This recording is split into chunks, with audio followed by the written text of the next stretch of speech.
Connaissance, recherche, science, sciences, mathématiques, théorie, physique, philosophie, conférence, archéologie, nature.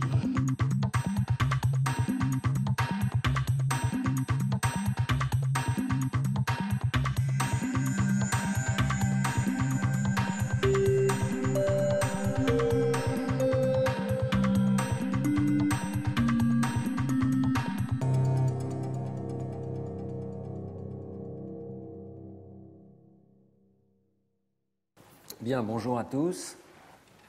Nous allons donc reprendre le cours sur l'inconscient cognitif et la profondeur des opérations subliminales en nous demandant aujourd'hui dans quelle mesure l'attention peut moduler le traitement non conscient. Alors, dans les deux cours précédents, nous avions étudié la profondeur des opérations subliminales jusqu'à un niveau sémantique. Nous avions vu qu'un mot qui était présenté pendant une durée brève, qui était masqué, qui n'était pas vu par le sujet, un mot ou un chiffre d'ailleurs, pénétrait très profondément dans les représentations cérébrales, corticales ou sous-corticales. Nous avions vu qu'un mot émotionnel, par exemple, pouvait contacter l'amygdale cérébrale en fonction de son contenu. Nous avions vu qu'un mot quelconque pouvait être traité au niveau catégoriel dans la région temporale latérale en fonction de sa congruence sémantique avec le contexte d'un mot précédent. Nous avions vu qu'un chiffre subliminal pouvait contacter les régions pariétales du cerveau impliquées dans le codage de la quantité. Et dans le cas des nombres, nous avions même vu la semaine dernière qu'un chiffre non conscient pouvait traverser l'ensemble du système de décision et ajouter un petit vote subliminal au niveau moteur qui venait biaiser les décisions du sujet et ralentir légèrement les temps de réaction des sujets. Alors, la question se pose de savoir si cette pénétration, si on peut dire, du stimulus subliminal se produit d'une façon purement passive ou pas. Et c'est ça la question du cours d'aujourd'hui. L'amorçage subliminal est-il automatique ? Il faut savoir qu'en psychologie cognitive, il y a une rhétorique tout à fait classique lorsqu'on utilise l'amorçage subliminal qui consiste à dire que l'amorçage subliminal permet de se débarrasser de ce qu'on appelle les effets stratégiques. C'est-à-dire que l'on pense que parce que l'amorce est présentée de façon invisible au sujet, le sujet ne va pas pouvoir développer de stratégie particulière qui permette d'utiliser cette amorce. Donc, par exemple, si l'amorce est consciente, on peut imaginer que le sujet utilise le fait que, peut-être une fois sur deux, elle est reliée au mot qui suit, mais dans le cas où elle est subliminale, le sujet ne peut pas exploiter ce type de relation. Bien. Et tout ceci s'inscrit dans un cadre théorique qui est beaucoup plus vaste et qui est très largement implicite, mais qui a été rendu explicite dans un certain nombre de publications comme celle de Neely, par exemple, en 1991, qui est l'hypothèse que le traitement non conscient se comporte d'une façon passive et automatique, avec ce qu'on pourrait appeler un étalement automatique de l'activation, une pénétration automatique de l'activation, ce modèle d'automatic spreading activation, très inspiré évidemment des modèles connexionnistes, qui suppose qu'il suffit de présenter un stimulus en entrée du système pour que, spontanément, cette activation se répande, en quelque sorte, dans des réseaux neuronaux passifs où elle est traitée à différentes étapes. Pour Posner et Snyder, fournissent une définition de ce que c'est qu'un processus automatique, et c'est une définition donc, qui date déjà d'il y a plus de 30 ans, qui comprend un certain nombre d'indices d'automaticité, rapidité du traitement, le caractère non limité de la capacité de traitement, autrement dit le parallélisme des opérations. Un traitement automatique se produit en parallèle avec d'autres opérations. Le traitement automatique peut, d'après Posner et Snyder, se dérouler sans intention de la part du sujet. Il est involontaire, il est incontrôlable, on ne contrôle pas, on n'est pas capable d'inhiber un traitement automatique. Et enfin, le traitement automatique peut se dérouler de façon non consciente. Alors, le paradigme principal qui a conduit à cette définition, c'est celui de la tâche de Stroop, évidemment, très ancienne, dans lequel vous devez nommer la couleur de l'encre dans laquelle apparaissent les mots. Donc ici, vous devez dire bleu, dans cet exemple particulier.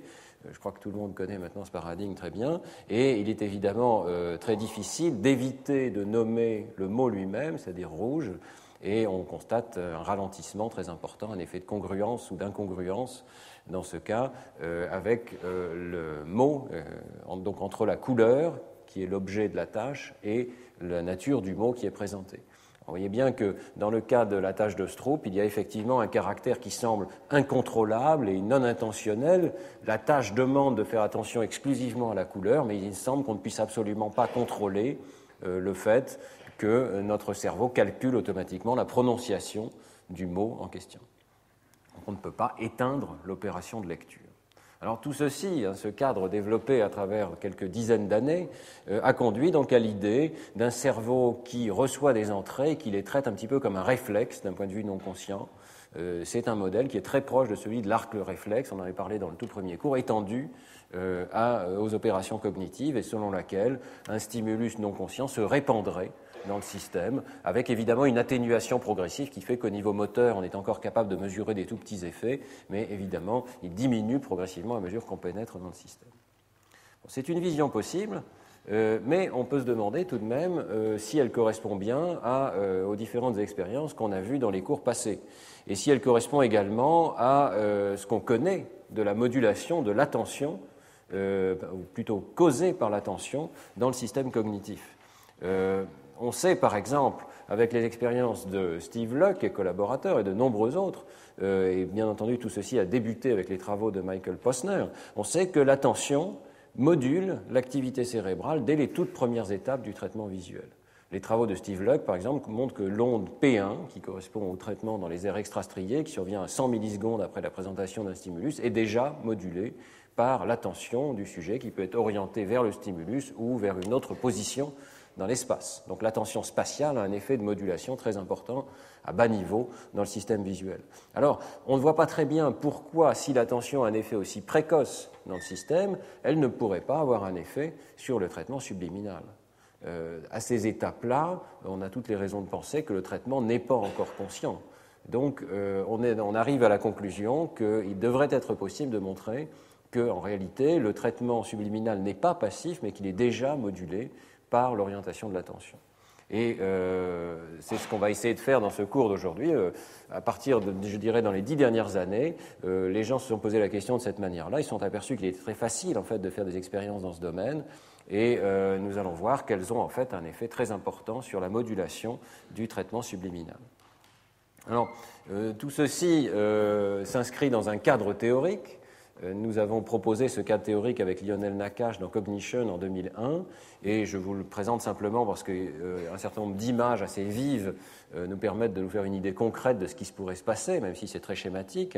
Donc voici une vision qui pourrait ressembler à Automatic Spreading Activation, dans lequel un stimulus potentiellement non conscient traverse toute une série d'étapes de traitement cognitif, alors que le système central, qui est représenté ici par ces quelques points jaunes, c'est excessivement schématique, est orienté ailleurs, est en train d'exécuter une autre tâche, on peut imaginer, donc un stimulus subliminal qui traverse automatiquement toute une série de régions. Mais ce que nous avons proposé avec Lionel Nakache, c'est qu'il y a une deuxième possibilité qui est tout aussi plausible pour ce traitement non conscient, c'est que le système central programme une tâche, ce qui veut dire qu'en partie, il inhibe certaines voies de traitement, en partie, il, au contraire, suractive et sélectionne certaines voies de traitement et en particulier peut orienter, lorsqu'il y a plusieurs voies possibles, le traitement vers une voie plutôt qu'une autre, et que tout ceci peut se produire avec des instructions descendantes sans pour autant que le stimulus soit nécessairement traité de façon consciente. L'idée, c'est que le traitement conscient au niveau central va sélectionner un certain nombre de voies de traitement et qu'ensuite, ces voies de traitement pourront tout à fait être parcourues par un stimulus subliminal de façon très rapide, dans la mesure où ce stimulus subliminal est suffisamment bref pour ne pas conduire à un état global conscient. Alors, ce que nous avons proposé avec Lionel Nakache, c'est qu'il y a une situation qui est impossible d'un point de vue subliminal, ce serait la situation suivante, où s'établirait, avec un stimulus qui dure suffisamment longtemps, qui a suffisamment d'énergie, des boucles récurrentes qui lieraient le traitement du stimulus ascendant avec ces boucles descendantes de l'attention. Donc, nous sommes amenés à prédire dans ce modèle que je décrirai en beaucoup plus grand détail l'an prochain, dans le cours sur l'accès à la conscience, nous sommes amenés à prédire que cet état ici, où un stimulus montant arriverait à influencer l'attention descendante et à créer des boucles réverbérantes, nous sommes amenés à dire que cet état correspondrait à un état de conscience et qu'il ne serait pas possible d'avoir ce type de modulation du traitement par le stimulus lui-même en l'absence de conscience. Mais reste cet état ici, où un stimulus très bref peut parcourir le système et pour autant être tout à fait influencé par l'état d'attention du sujet. Alors, inspiré par cette prédiction, vous allez voir que nous avons réalisé, et d'autres ont réalisé, des expériences tout à fait puissantes sur l'influence de l'attention sur le traitement subliminal. Alors, il est évident qu'il faut prendre en compte l'idée, maintenant très répandue, qu'il y a différentes acceptions du terme attention. Et on en distingue au moins trois. C'est assez difficile d'avoir une définition précise de l'attention. Le caractère principal, c'est le caractère sélectif, c'est-à-dire que parmi l'ensemble des traitements possibles, l'ensemble des stimuli possibles, le cerveau va en choisir quelques-uns ou un seul pour un traitement plus élaboré. Alors on distingue traditionnellement l'attention exécutive qui permet de choisir la tâche qui va être réalisée par le sujet et qui va permettre de contrôler les paramètres de cette tâche, la quantité d'effort qui est allouée à la tâche, le temps qui est consacré à la tâche, les différentes étapes de traitement qui sont sélectionnées. Et puis, de façon beaucoup plus classique et ancienne, l'attention spatiale, c'est la démonstration au tout départ de Michael Posner que l'on peut porter attention à un point de l'espace sans pour autant orienter les yeux, mais simplement parce qu'on se prépare à traiter un stimulus à cette position. Et enfin, l'attention temporelle, qui réalise quelque chose de similaire dans le domaine du temps, qui nous permet de concentrer nos ressources, qu'elles soient exécutives ou spatiales d'ailleurs, à un point particulier du temps, parce que l'on sait qu'à ce moment particulier, un stimulus est susceptible d'apparaître. Alors, cette distinction entre trois sortes d'attention différentes, et on va voir qu'on peut rentrer encore dans le détail de sous-division, eh bien, pose autant de questions pour le traitement subliminal. Première question, l'amorçage subliminal dépend-il des instructions? Dépend-il des connaissances, des buts, des stratégies du sujet? Est-ce que l'attention exécutive qui contrôle tous ces différents aspects va moduler le traitement subliminal? Et puis, deuxième question, en ce qui concerne l'attention spatiale et l'attention temporelle, l'amorçage subliminal dépend-il du fait de savoir où et quand l'amorce est présentée? Bien. Alors, nous allons commencer par les expériences qui font suite à ce que je vous avais décrit la semaine dernière, l'amorçage dans le domaine des nombres. Lorsqu'on présente un nombre qui est non conscient, et qui, néanmoins, est susceptible d'influencer les réponses du sujet. Alors, je vais simplement vous rappeler que nous avions conclu le cours de la semaine dernière avec ce modèle possible de la prise de décision dans le domaine des nombres, et ce modèle suppose donc que des quantités peuvent être représentées, qu'un critère va leur être appliqué, que des votes vont être accumulés en faveur d'une ou de l'autre des deux réponses possibles dans la tâche. Ici, il s'agit d'une tâche de comparaison de nombres, donc il s'agit simplement de savoir si la quantité se trouve, je dirais, à droite ou à gauche d'un point de décision, et que tout ceci va conduire à une marche aléatoire qui va finir par atteindre un critère de réponse. Ce qui est intéressant ici, c'est que, évidemment, le tri des hypothèses, le fait de savoir que certaines activations cérébrales favorisent la réponse à droite ou la réponse à gauche, la réponse plus grande ou la réponse plus petite, eh bien, de toute évidence, l'imposition de ce critère et l'accumulation des votes dépendent de façon critique des instructions qui sont données au sujet. On dit au sujet, vous devez comparer le chiffre qui vient avec 5 et vous devez faire une réponse à main droite pour les nombres les plus grands, à main gauche pour les nombres plus petits. Donc, si nous avons observé des effets subliminaux dans ces conditions, il est déjà tout à fait clair, semble-t-il, que ça veut dire que les instructions qui sont données au sujet ont une influence sur le traitement subliminal.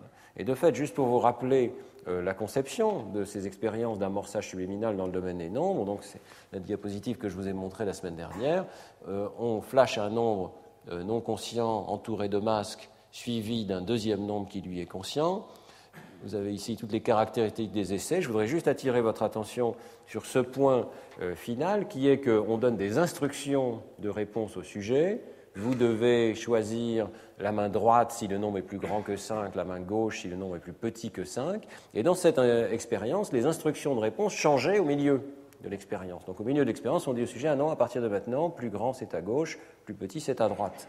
Alors, le fait d'avoir trouvé que le cortex moteur est influencé par une amorce subliminale dans ces conditions montre bien que les instructions ont dû être interprétées pour biaiser le traitement subliminal.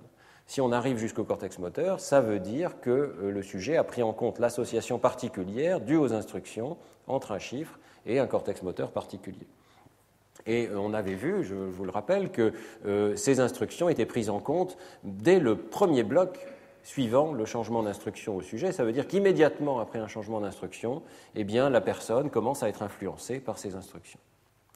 Alors d'autres que nous ont continué ces expériences et ont montré qu'il pouvait y avoir une influence tout à fait profonde de ces instructions sur l'amorçage subliminal. Et vous allez voir que ces effets sont tout à fait subtils. Ça veut dire qu'on peut observer ou ne pas observer d'amorçage subliminal suivant la nature fine de la manière dont la tâche est décrite au sujet. Donc ici, vous avez les nombres 1, 2, 3, 4, 5, 6, 7, 8, 9 qui sont utilisés dans ces expériences. Et dans les expériences que nous avions faites, les cibles étaient 1 et 4, 6 et 9. Et je vous rappelle qu'on regardait, on avait montré qu'il y avait une forme de généralisation, c'est-à-dire que les cibles pouvaient être ces chiffres 1, 4, 6, 9, les amorces pouvaient être les nombres 2, 3, 5, 7, 2, 3, 7, 8, pardon. Alors, dans la première expérience de Kunde et collaborateurs, dans un article très intéressant dans Cognition, ils reprennent exactement ce que nous avions fait. C'est intéressant de voir qu'il y a une réplication ici tout à fait bonne de cette expérience. Donc, effectivement, lorsque le sujet sait consciemment que les cibles peuvent être les nombres 1, 4, 6 ou 9, c'est tout ce qu'il voit au cours de l'expérience, on lui donne l'instruction de les comparer par rapport à 5, eh bien on observe effectivement une généralisation de l'effet d'amorçage subliminal, donc un traitement subliminal d'amorces 2, 3, 7 et 8 qui sont présentés uniquement de façon non consciente, qui ne sont jamais vus de façon consciente. Donc une bonne preuve qu'il y a un traitement sémantique de ces stimuli au cours de la tâche de comparaison numérique. Maintenant voilà, dans l'expérience 2, Kunde et collaborateurs introduisent une nuance intéressante. Ils donnent maintenant au sujet comme cible consciente uniquement les chiffres 3, 4, 6 et 7. Vous voyez que le sujet maintenant consciemment peut se concentrer sur ce petit intervalle de nombres qui va entre 3 et 7. Et c'est tout ce qu'il a à faire. Et maintenant, les amorces qu'on va lui présenter vont être les nombres 1, 2, 8 et 9 qui sont en dehors de cet intervalle-là. Alors, la surprise de cet article de Kunde et collaborateurs, c'est que dans ces conditions, l'effet d'amorçage pour ces amorces nouvelles disparaît complètement. Le fait que le sujet arrive à se concentrer par les instructions sur un petit intervalle de nombres fait que les amorces qui tombent en dehors de cet intervalle n'ont plus d'influence particulière. Bon. Alors, ce n'est pas exactement, évidemment, les mêmes conditions de stimulation que dans la première expérience. Donc, dans l'expérience 3, ils sont amenés à minimiser encore les différences. Ils vont reprendre exactement les mêmes stimuli que dans l'expérience 1, mais ils vont donner des instructions légèrement différentes au sujet. Et vous voyez que l'expérience devient extrêmement minimale et simple ici. Au lieu de présenter des nombres qui peuvent être présentés à la fois sous forme de chiffres arabes ou sous forme de mots, écrits en toutes lettres, on va présenter juste les chiffres arabes au sujet. On va cesser de parler d'une expérience de comparaison de nombres. On va dire au sujet c'est une expérience d'étiquetage de ces nombres. Vous avez les chiffres 1 et 4 qui sont associés à la main gauche et les chiffres 6 et 9 qui sont associés à la main droite. C'est tout ce qui se passe dans cette expérience. On regarde votre capacité d'étiqueter ces nombres avec une réponse motrice. Et dans ces conditions où les stimuli sont rigoureusement identiques à l'expérience 1, les mêmes amorces subliminales 2, 3, 7 et 8 n'ont plus aucun effet. Le sujet n'est plus biaisé par ces amorces subliminales. Donc là encore, cette fois-ci c'est peut-être la démonstration la plus claire, vous avez des amorces qui sont identiques, qui sont présentées pendant la même durée, mais suivant l'état intentionnel du sujet, changent complètement d'effet. Expérience 4, modulation par la notation qui est attendue par les sujets, c'est une autre variante. Dans l'expérience Princeps, vous vous souvenez que les chiffres pourraient apparaître en notation arabe ou en notation verbale, en toutes lettres. Eh bien ici, Kunde et collaborateurs manipulent les attentes du sujet à ce propos. Donc, pour certains sujets, on leur dit vous n'allez avoir consciemment que des chiffres arabes. Donc, forcément, la personne se concentre sur la réalisation de cette tâche avec des cibles qui sont écrites en notation arabe. Et pour d'autres sujets, le bloc entier est constitué de cibles conscientes qui sont écrites en toutes lettres. Donc, le sujet peut se concentrer sur cette notation-là. Évidemment, ensuite, on regarde l'effet d'amorçage sur les deux types d'amorces qui sont présentées de façon subliminale. Et là encore, Kunde et collaborateurs observent que l'effet d'amorçage subliminal n'existe que pour les amorces qui correspondent à l'attente consciente du sujet.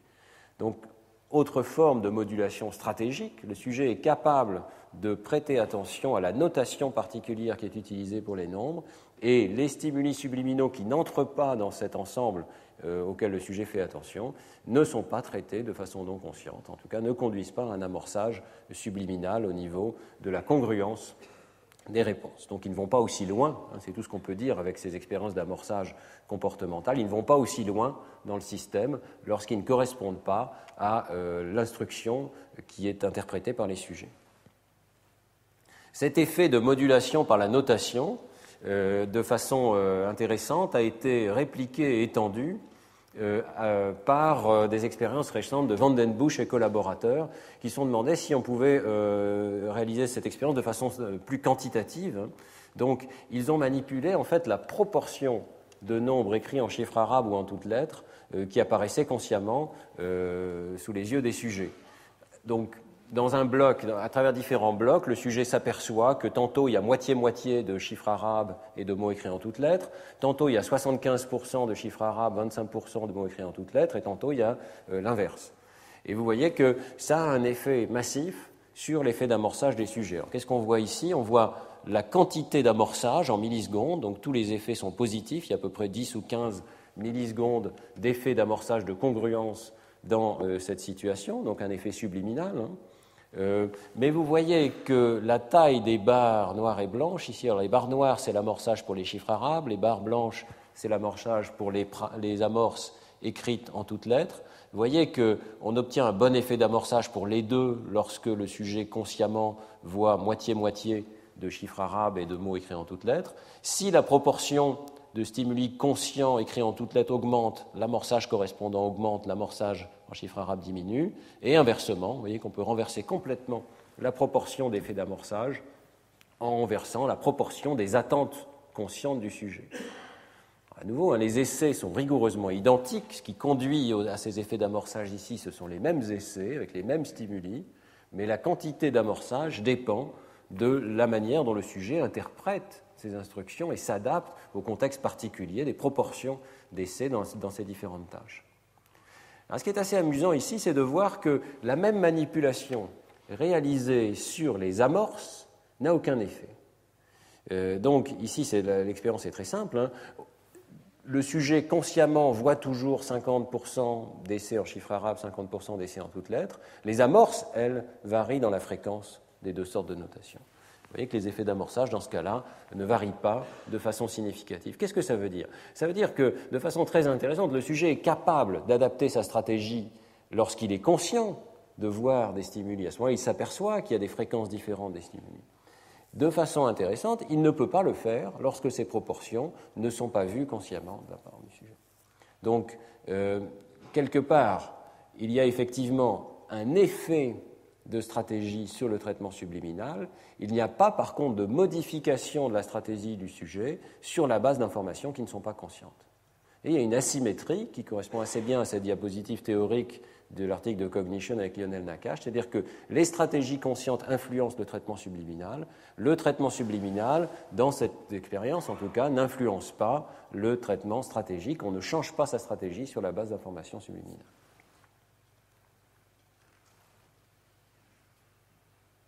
Alors, nous sommes allés un tout petit peu plus loin en collaboration avec Anthony Greenwald et Abrahams, en se posant la question de ce qui se passerait avec des nombres de 2 chiffres.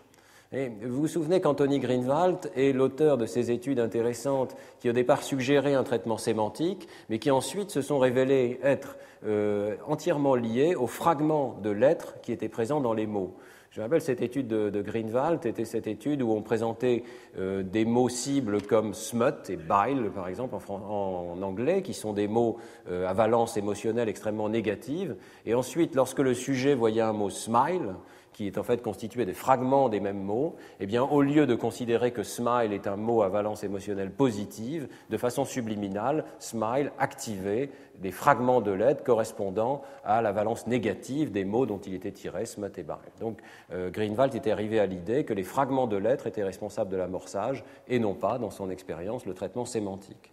Alors on s'est demandé, avec Greenwald, après s'être rencontrés, si on pouvait faire une sorte de paradigme mixte qui permettait de poser la même question dans le domaine des nombres. Est-ce que ce sont les fragments de chiffres qui comptent ou bien est-ce que c'est le nombre tout entier qui est interprété par les sujets? Et on s'est aperçu que ça dépendait complètement des instructions et de la manière dont le sujet pouvait interpréter ces instructions.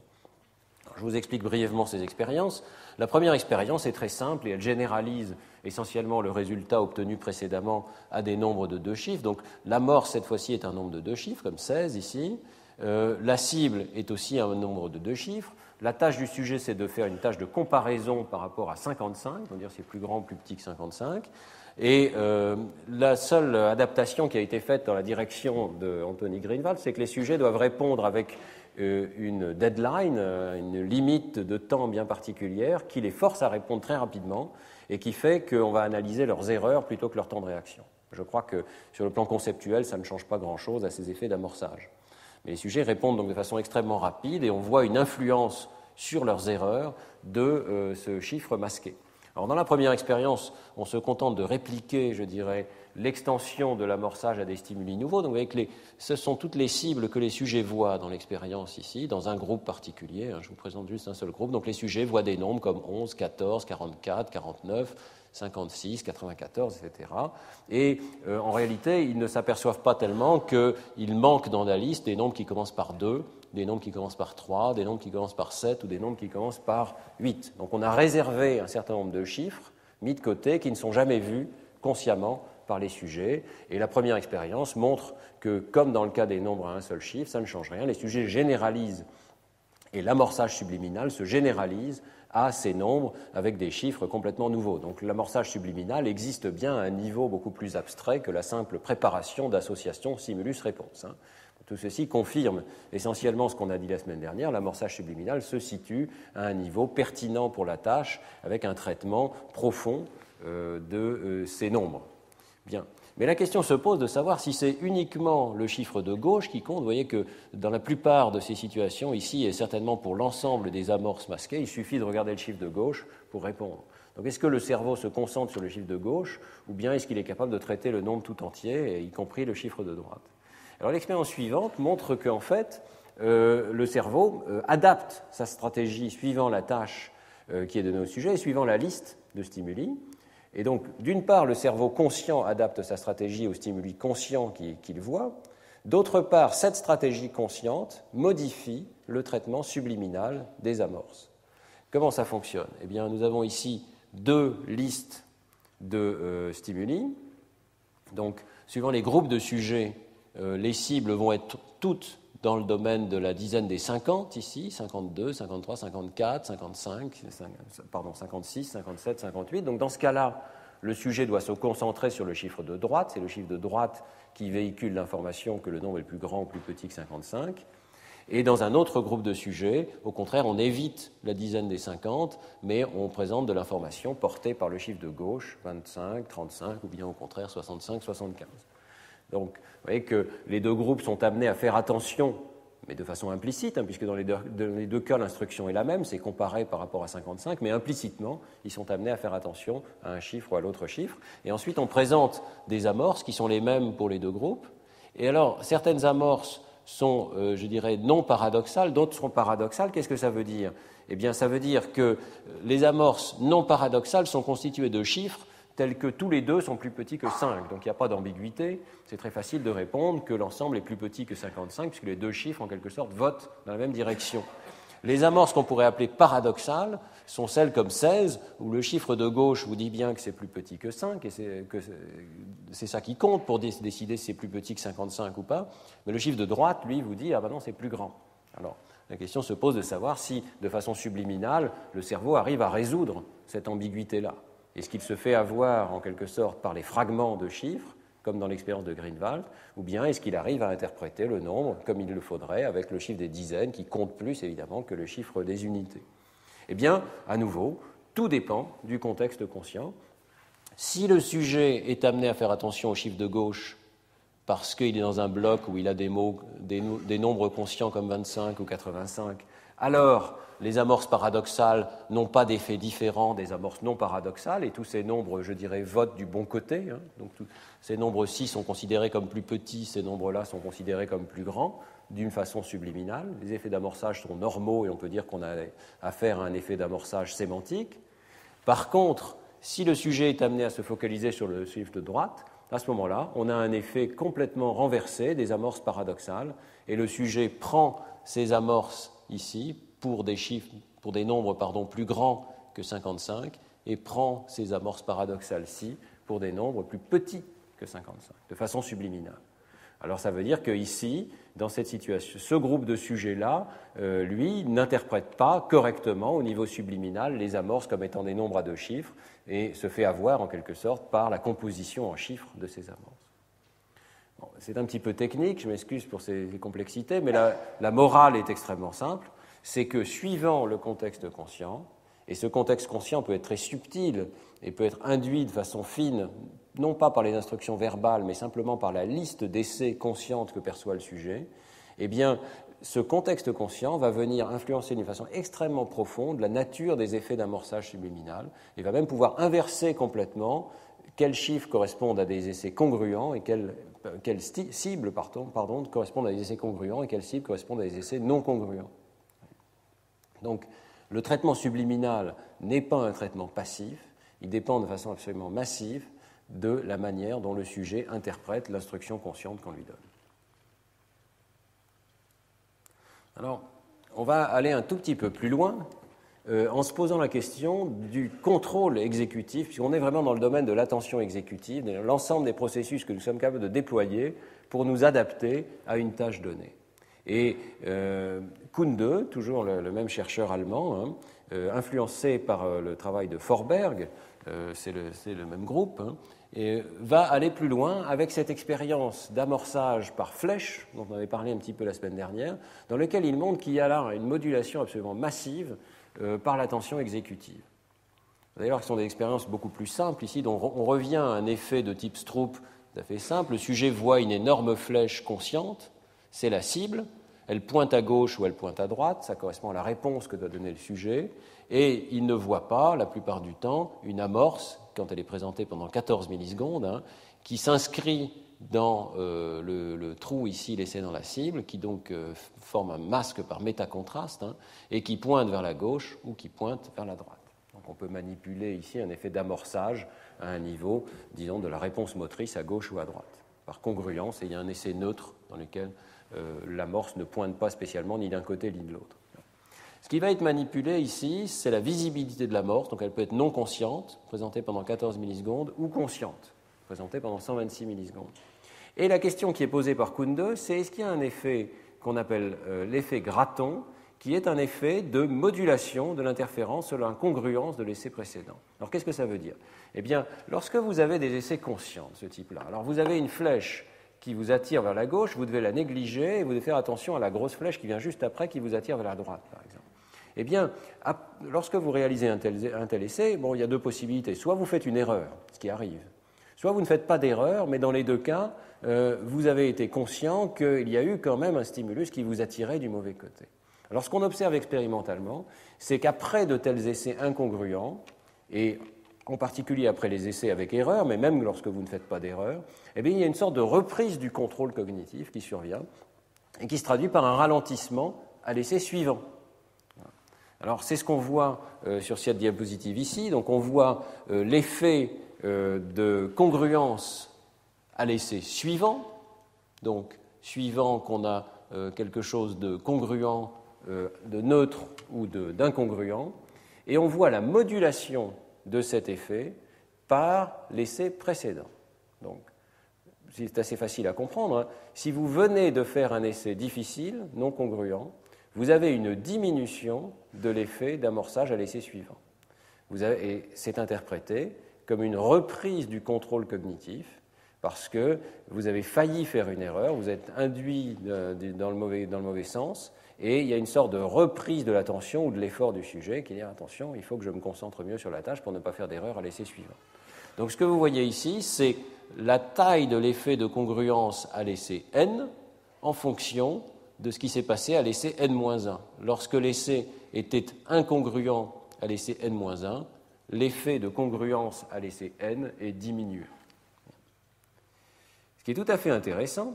Alors oui, on a une interprétation neurologique, je dirais, ou neuronale, en termes d'architecture cérébrale de ces effets de reprise de conscience, suite aux travaux de Cameron Carter, Jonathan Cohen et collaborateurs, qui est qu'il y aurait une reprise du contrôle par le cortex frontal.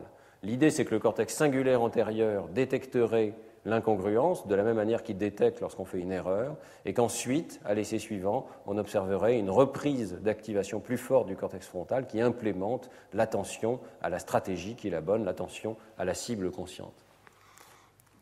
Alors, ce qu'a observé Kunde, c'est qu'il n'y a absolument aucun effet de ce type lors des essais non conscients. C'est intéressant. Donc, il y a une liste entière d'essais non conscients à 14 millisecondes, et là, il semble que ce contrôle exécutif stratégique ne puisse pas exister sans conscience. Vous savez, absolument. La courbe est plate ici, donc vous avez effectivement un effet d'incongruence. L'effet subliminal continue d'exister, mais il n'est pas modulé par le fait que l'essai précédent, l'essai N-1, soit ou non un essai difficile, soit ou non un essai incongruent. Bien. Tout ceci peut nous faire croire que l'effet subliminal est tout à fait automatique, toujours la même idée, qu'il survient sans aucune espèce de modulation par la stratégie du sujet. Mais l'expérience suivante de Kunde va nous montrer que ce n'est pas le cas, parce que ici, finalement, vous avez un bloc entier conscient, donc l'essai N-1 est conscient, l'essai N est conscient.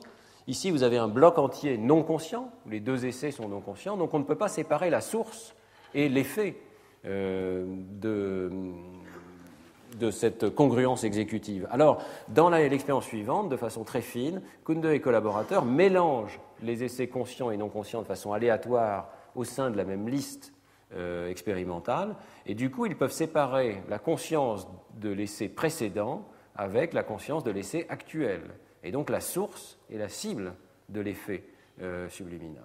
Alors, examinons ensemble ces diagrammes. Alors, c'est un petit peu compliqué, mais si vous regardez cette courbe ici en haut, vous avez une réplication intégrale de ce qu'on vient de voir. C'est-à-dire l'essai N-1 est conscient, l'essai N est conscient.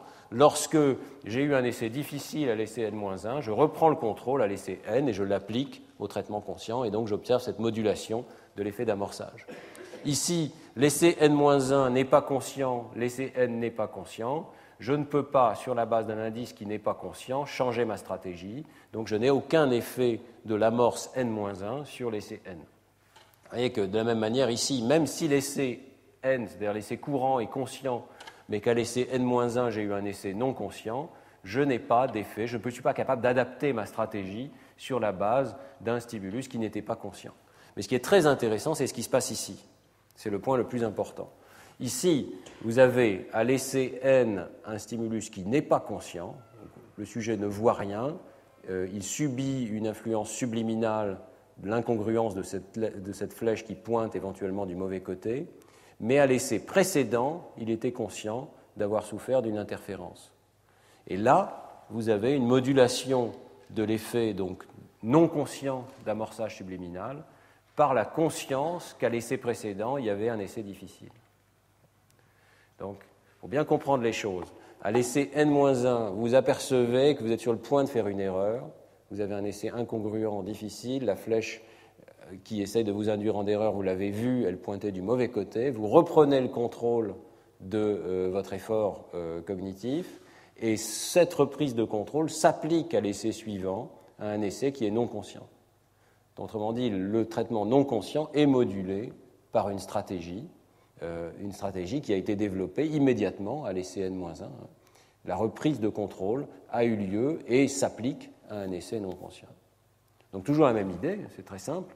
Eh bien, les stratégies que nous sommes amenés à développer, éventuellement ici d'essai en essai, la modulation consciente de nos stratégies, peut s'appliquer de façon non consciente. Le traitement non conscient n'est pas automatique, il est modulé par les fluctuations d'essai en essai, de la quantité d'efforts que nous mettons et de la focalisation de l'attention exécutive sur la tâche. Mais vous avez évidemment le pendant, ce qui est au moins aussi important ici, c'est-à-dire qu'un stimulus qui n'est pas conscient ne peut pas servir pour changer votre stratégie, cette expérience. Alors, dans les dernières 20 minutes du cours, après avoir fait le tour un petit peu de ce qui existe dans le domaine du contrôle exécutif, où on a vu très clairement que l'attention exécutive modulait le traitement subliminal, je vais parler très brièvement de l'attention temporelle et de l'attention spatiale. Et on va voir que de la même manière, le fait de faire attention à un moment précis dans le temps ou le fait de faire attention à un moment précis dans l'espace va avoir une influence considérable sur le traitement subliminal. Je commence par ces effets d'attention temporelle qui sont assez clairs. l'idée nous est venue, et en fait historiquement je crois que c'est la première expérience qui a montré une modulation massive du traitement subliminal par l'attention des sujets.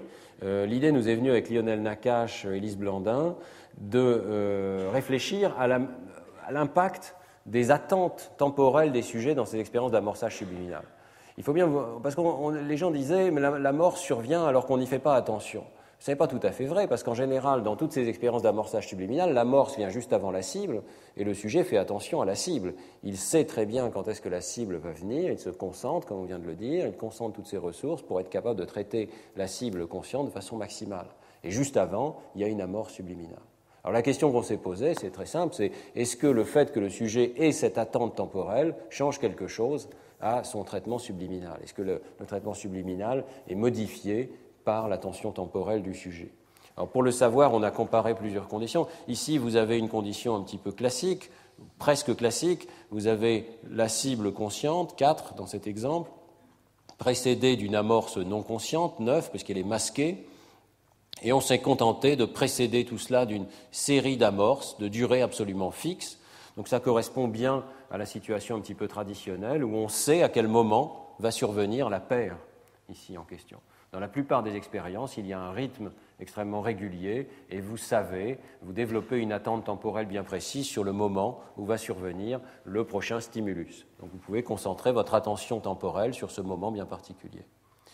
On a inséré exactement le même genre d'essai, vous voyez, ici ou ici. On va analyser les mêmes essais sur le plan du stimulus physique, mais insérés dans des autres blocs d'essais où le sujet ne peut pas développer les mêmes attentes.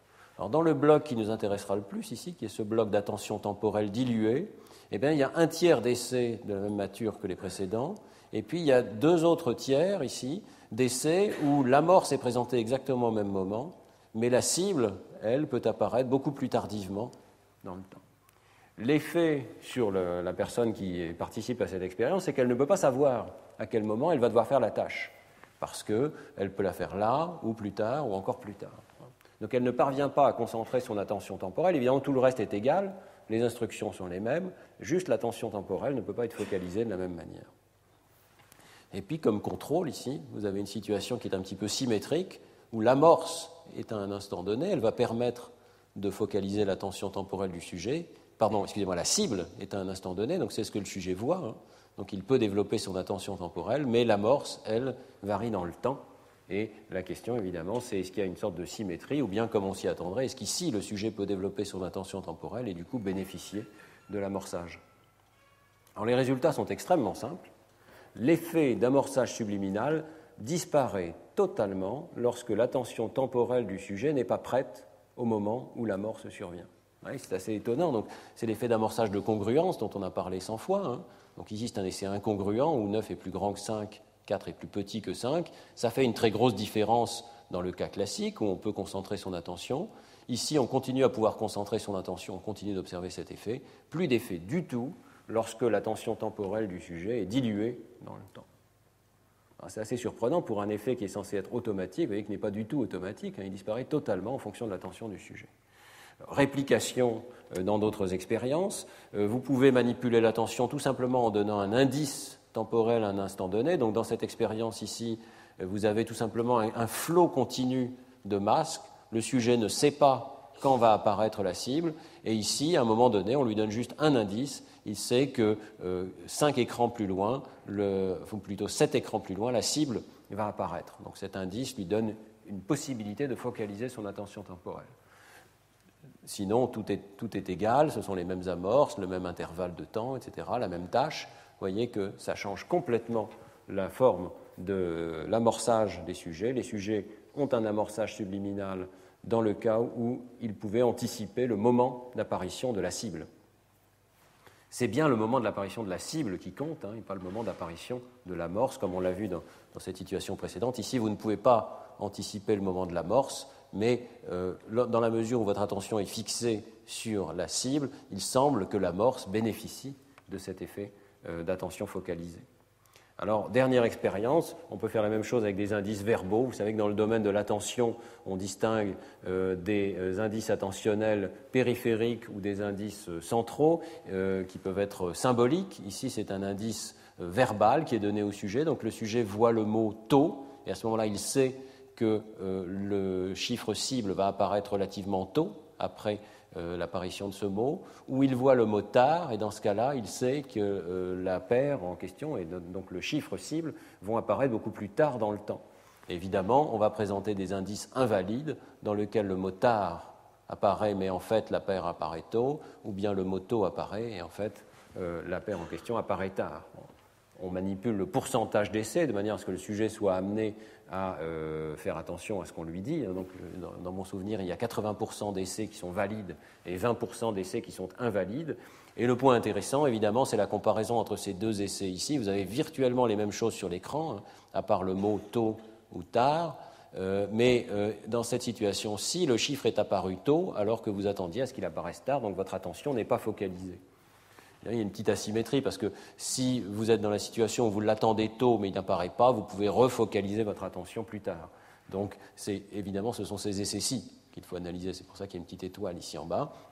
Vous analysez ces essais particuliers, tout est identique à part la préparation de l'attention temporelle du sujet, et là encore l'effet d'amorçage change complètement. Un sujet qui n'est pas préparé à réaliser la tâche ne montre pas d'effet d'amorçage subliminal. L'amorce subliminale n'est traitée, apparemment, en tout cas jusqu'au niveau où elle produit un effet sur le temps de réaction, que si le sujet est préparé. On peut objecter quelques objections méthodologiques. Vous avez vu que systématiquement, évidemment, lorsque le sujet n'est pas préparé, il est aussi plus lent. Alors on pourrait dire c'est simplement parce qu'il est plus lent, et les temps de réaction plus lents ne montrent pas d'effet d'amorçage, les temps de réaction courts montrent un effet d'amorçage. Cette diapositive vous montre que ça n'est pas la bonne explication, puisque l'ensemble de la distribution des temps de réaction que vous voyez ici est affecté par l'effet d'amorçage dans la courbe continue lorsque l'attention du sujet est prêtée au bon moment. Donc vous voyez qu'il y a un effet à la fois sur la gauche de la distribution et aussi sur la droite de la distribution, alors qu'inversement, la distribution en pointillé, ce sont les essais où le sujet ne pouvait pas faire attention au bon moment. Et là, vous voyez qu'il n'y a pas d'effet ni sur les temps de réaction tôt, ni sur les temps de réaction tard. Donc lorsque vous triez les essais en essais rapides ou en essais lents, le plus intéressant, c'est que les essais lents, mais où vous faisiez attention, vous avez un effet d'amorçage subliminal, alors que les essais rapides, mais où vous ne faisiez pas attention, vous n'avez pas d'effet d'amorçage subliminal. Donc ce n'est pas le temps de traitement qui compte en soi, c'est vraiment l'attention. Donc, conclusion, le sujet doit être attentif, prêt à répondre, avec une stratégie bien développée pour qu'un effet d'amorçage se manifeste dans les temps de réponse. On peut essayer d'expliquer, même si pour l'instant il n'y a pas de modèle complètement formalisé à ce sujet, mais on peut essayer d'expliquer ces résultats dans les modèles d'accumulation dont je vous ai parlé précédemment. Lorsqu'on cherche à accumuler de l'évidence pour prendre une décision, évidemment, il faut partir d'un point de départ de cet accumulateur interne qui doit être en quelque sorte remis à zéro à chaque essai. Il faut essayer de repartir de zéro pour avoir une situation neutre et ne pas être biaisé par nos réponses précédentes. Alors il est possible que cette remise à zéro corresponde un petit peu à ce qu'on veut dire par la tension temporelle, ou en tout cas soit une conséquence de la tension temporelle. C'est-à-dire qu'on attend de savoir qu'un essai a démarré pour mettre l'accumulateur à zéro et accumuler l'évidence en fonction de telle ou telle réponse. Et il se pourrait que lorsque l'amorce survient en dehors d'une fenêtre temporelle où notre attention est concentrée, eh bien même si cette amorce, sur le plan visuel, très certainement active un certain nombre de représentations, elle ne va pas conduire à un vote, si vous voulez, conduire à une accumulation d'évidence dans une certaine direction, parce que l'accumulateur n'est pas encore dans ce mode où il a été remis à zéro, il est susceptible d'accumuler de l'évidence nouvelle. Donc il faudrait développer un modèle, ça n'est pas encore complètement fait, dans lequel on comprendrait chacune de ces étapes de remise à zéro, démarrage, passage en mode d'accumulation, accumulation d'évidence et finalement réponse. Mais il se peut que l'amorce échappe à cette fenêtre critique d'accumulation d'évidence. Je vais peut-être passer cette diapositive-ci. Je termine par les effets d'attention spatiale, qui sont peut-être les plus faciles à comprendre, les plus banals, dans la mesure où on est habitué, avec la tâche de Posner, à l'idée que l'attention spatiale peut avoir un effet sur le traitement cognitif. Et ici, on va voir tout de suite que l'attention spatiale a un effet sur la modulation de l'amorçage subliminal. Donc la tâche classique, je dirais, développée par Michael Posner, consiste à attirer l'attention des sujets vers une position sur l'écran d'ordinateur, par exemple par ce qu'on appelle une amorce exogène, c'est-à-dire un flash de lumière ici, qui survient en périphérie et qui attire automatiquement l'attention des sujets. Donc dans cette situation ici, le sujet fixe au centre, c'est une expérience qui a été développée par Jonathan Granger, Marzuki et collaborateurs, avec le sujet fixe au centre, un flash de lumière attire son attention de façon exogène, puis survient une séquence de masque, amorce, masque, et enfin, au centre, à la fixation, apparaît un stimulus dont le sujet doit juger s'il s'agit d'une lettre ou s'il s'agit d'une pseudo-lettre écrite dans une police qui n'existe pas. Alors, vous voyez ici que le sujet doit concentrer toute son attention au centre et évidemment, cette amorce exogène va automatiquement déplacer son attention vers la périphérie. Et la question qui est posée, c'est est-ce que ce déplacement de l'attention va avoir un effet sur la quantité d'amorçage qui est induite par le fait que, par exemple, dans cet exemple, ici, la lettre B, qui est présentée comme cible, est aussi présentée de façon subliminale juste avant. Donc, est-ce qu'un indice périphérique qui attire l'attention module aussi le traitement subliminal? Eh bien, la réponse est oui. Vous voyez qu'on contraste, comme d'habitude, des essais valides, des indices valides, comme ici B suivi de B, et des indices invalides, où ce serait, je ne sais pas, K suivi de B, par exemple.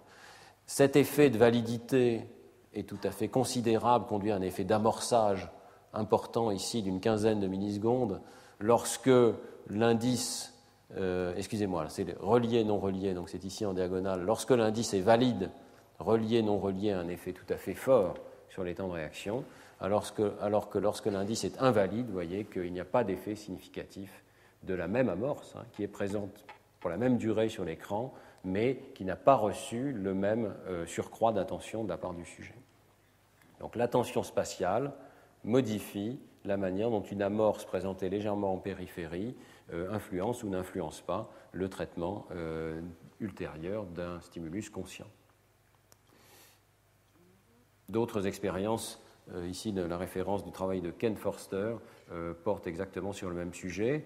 Et je vais terminer par une série d'expériences qui a été menée par Kentridge et collaborateurs sur les effets de l'attention centrale, avec un indice cette fois-ci qui est donc présenté au niveau du point de fixation et qui sert au sujet de façon consciente pour développer une stratégie de déplacement de l'attention vers la périphérie, ce qu'on appelle un indice central. Vous voyez que cette petite flèche ici indique au sujet de faire attention vers le bas, et à d'autres essais, elle peut être pointée vers le haut pour indiquer au sujet de faire attention vers le haut. Alors, est-ce que ce type d'indice aussi peut moduler le traitement subliminal? Il y a une très belle expérience de Kentridge et collaborateurs.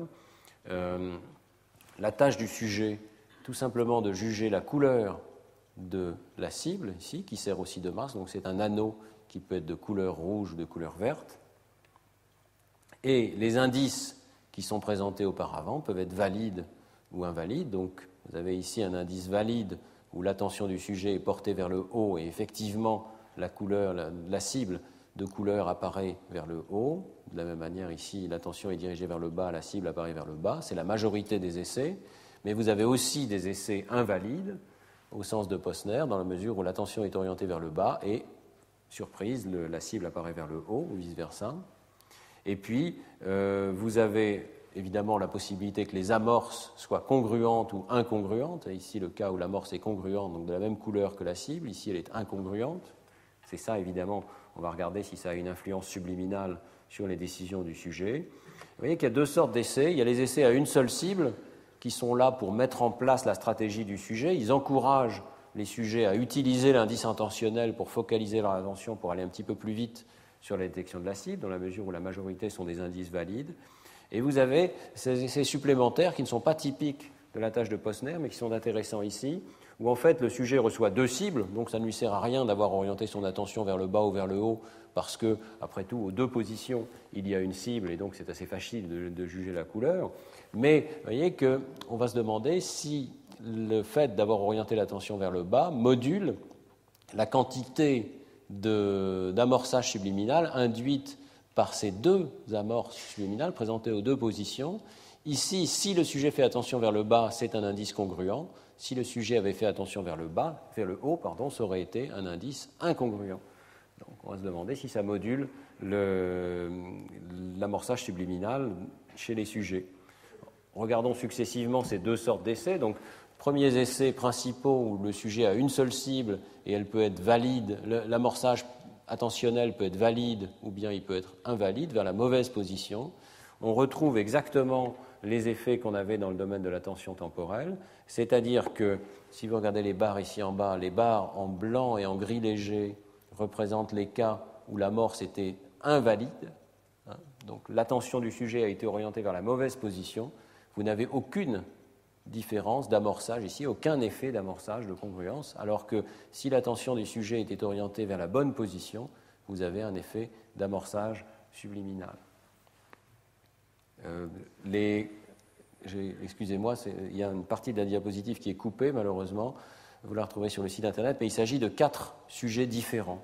Donc c'est une expérience qui est faite intensément chez quelques observateurs, et on voit bien ici qu'il y a une réplication excellente d'une personne à l'autre. Tous les sujets qui ont été testés ici ont cette modulation de l'amorçage subliminal par l'attention spatiale. Et deuxième sorte d'essai, les essais qu'on peut dire critiques ici, le sujet a l'impression qu'il s'agit exactement de la même chose, puisqu'il a reçu 2 cibles qui sont identiques aux 2 positions, l'une à laquelle il faisait attention, l'autre à laquelle il ne faisait pas attention, mais la nature de la congruence à la position auquel il fait attention module ces temps de réaction. Vous voyez que les temps de réaction sont toujours plus rapides lors des essais congruents, comme celui-ci, que lors des essais incongruents, où l'endroit auquel le sujet fait attention aurait reçu une amorce incongruente avec la décision finale du sujet. Et que les 4 sujets ont cet effet de modulation qui signifie bien une pure modulation par l'attention. Ici, la seule chose qui change, c'est l'endroit où le sujet a porté son attention. Kentridge, qui a réalisé ses expériences ici chez le sujet normal, dans cette belle publication, a aussi réalisé des expériences tout à fait similaires chez le patient atteint de vision aveugle, blind sight, JY, et a montré qu'il y avait des effets tout à fait similaires chez ce patient. Vous savez que c'est un patient qui a donc une lésion visuelle primaire, qui a un scotome, qui dit ne plus voir du tout dans ce scotome, et bien pourtant il est encore capable de réaliser des tâches bien mieux que le hasard pour des stimuli visuels qui sont présentés dans ce scotome, et en particulier, des stimuli visuels qui sont présentés dans ce scotome peuvent attirer l'attention. On peut réaliser des tâches à la Posner avec des indices attentionnels périphériques qui sont présentés dans son scotome, et également avec des indices centraux, conscients, qui conduisent à orienter l'attention, et l'attention va moduler ensuite la capacité de traitement de stimuli présentés dans son scotome. Donc la conclusion est exactement la même, c'est qu'un traitement qui est subliminal, le sujet nie avoir vu des stimuli, est modifié par l'orientation de l'attention. Je crois que je me suis beaucoup répété au cours de ce cours, mais je vais conclure en répétant à nouveau ces mêmes conclusions, parce qu'elles sont quand même en contradiction, et c'est ça la grande surprise, avec 30 ans de réflexion en psychologie sur les effets automatiques. L'amorçage subliminal par des stimuli masqués n'est pas un effet automatique au sens de Posner et Snyder. Il n'est pas du tout une forme passive dans laquelle se répand une activation à travers un réseau préspécifié. Il est au contraire modulé massivement par pratiquement toutes les manipulations connues de l'attention exécutive, temporelle et spatiale, l'effet des instructions, des proportions des différentes cibles conscientes, l'effet de la reprise de contrôle après un essai incongruent est donc plus difficile, l'attention temporelle ou spatiale portée vers la cible. Autrement dit, les stratégies préparées consciemment sont exécutées sur une cible non consciente. Il y a une asymétrie importante dans cette phrase, c'est-à-dire qu'on peut préparer des stratégies sur la base des stimuli dont on est conscient, on peut les appliquer ensuite à des cibles non conscientes. On a vu plusieurs exemples où le contraire n'est pas vrai, c'est-à-dire qu'un stimulus qui n'est pas conscient ne permet pas de développer une stratégie fondée sur les proportions d'essai, par exemple, qui serait ensuite appliquée, quelle que soit la nature du stimulus suivant. Donc, les effets descendants de l'attention exécutive ou spatiale ou temporelle peuvent modifier un traitement subliminal. Alors, je conclurai simplement en soulignant que ça rend encore plus complexe la question des liens entre attention et conscience, sur lesquels je reviendrai probablement dans le cours de l'an prochain. Beaucoup de gens sont un peu confus sur cette question et pensent que l'attention et la conscience, c'est presque la même chose. Il y a un peu de confusion en sciences cognitives dans ce domaine. Les expériences qu'on vient de voir montrent que l'attention et la conscience sont complètement différents. On peut faire attention à un stimulus et néanmoins, ça ne suffit pas pour l'amener à la conscience. C'est ce qu'on voit dans toutes ces expériences. Le sujet se concentre maximalement sur le moment du traitement d'un stimulus subliminal. Cette concentration a un effet, comme on vient de le voir, mais elle n'a pas l'effet d'amener ce stimulus à la conscience. Elle ne suffit pas en soi pour amener le stimulus à la conscience. C'était d'ailleurs le titre de l'article de Kentridge, Attended but unseen, visual attention is not sufficient for visual awareness. L'attention visuelle n'est pas suffisante pour la conscience. Alors l'attention n'est pas suffisante, mais par contre, il y a des interactions intéressantes entre les deux niveaux. L'attention semble nécessaire à la conscience dans la mesure où, sans attention, on a l'impression qu'un stimulus, même très visible, n'accède pas à la conscience. On avait vu ces paradigmes d'inattentional blindness, de cécité inattentionnelle, ou d'attentional blink, de clignement intentionnel, dans lequel la distraction de l'attention du sujet vers un autre stimulus l'empêche de devenir conscient. Et puis, inversement, on a vu certaines expériences, notamment de Steve Locke, où un stimulus subliminal peut attirer l'attention. Donc l'attention est en partie un processeur, un système de traitement non conscient qui peut tout à fait se déclencher sur la base d'un stimulus qui va rester par la suite non conscient. Donc il faut imaginer que l'attention est un système de traitement susceptible d'un déclenchement automatique, si on peut dire, qui va modifier le traitement ultérieur. D'autres formes d'attention sont des formes d'attention descendantes, dépendantes des stratégies développées consciemment par le sujet, et toutes ces formes d'attention peuvent modifier le traitement ultérieur d'un stimulus subliminal.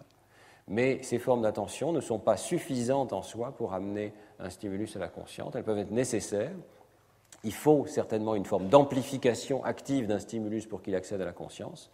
Donc elles sont nécessaires, mais elles ne sont pas nécessairement suffisantes pour que l'accès à la conscience ait lieu. Et dans le cadre de la théorie qu'on essaie de développer avec Lionel Nakache, il faut plus que ça, il faut le bouclage complet d'activations qui sont montantes et d'activations qui sont descendantes, qui se renforcent l'une l'autre de manière à ce qu'il y ait une rémanence et un stockage en mémoire de travail du stimulus. Donc ça demande certainement de l'attention pour accrocher le stimulus au départ, mais l'attention ne suffit pas. Il faut boucler la boucle et avoir donc un stimulus qui dure suffisamment longtemps, qui ne soit pas interrompu par le masquage, pour que cette boucle de rémanence puisse se produire dans le cerveau. Vous voyez qu'on ne peut pas du tout identifier attention et conscience. Les deux sont étroitement liés. On peut dire à la suite de Posner que l'attention est la porte d'entrée dans la conscience, mais cette porte d'entrée, même si on l'ouvre, eh bien, ça ne suffit pas forcément pour que des stimuli rentrent et aient accès au compartiment conscient. Merci de votre attention et je peux répondre à vos questions.